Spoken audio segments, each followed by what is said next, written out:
ஏவிஎன்பி media ஜனம் news. கடலூரில் petition Mela. மாற்றுத்திறனாளியிடம் கனிவோடு மனு பெற்ற காவல் கண்காணிப்பாளர்.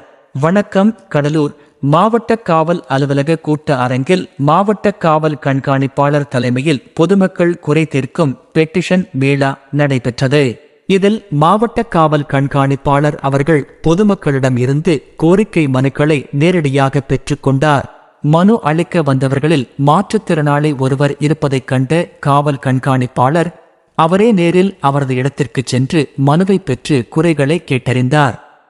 மேலும் அந்த மனு மீது உடனடியாக உரிய நடவடிக்கை எடுக்க அதிகாரிகளுக்கு உத்தரவிட்டார். இந்நிகழ்வில் கூடுதல் காவல் கண்காணிப்பாளர் திரு என். கோடீஸ்வரன், துணை காவல் கண்காணிப்பாளர் திரு தினேஷ்குமார் மற்றும் மாவட்ட காவல் அதிகாரிகள் பலர் கலந்து கொண்டனர். செய்திகளுக்காக செய்தியாளர் எம். வெங்கடேசன், ஏவிஎன்பி மீடியா ஜனம் நியூஸ்.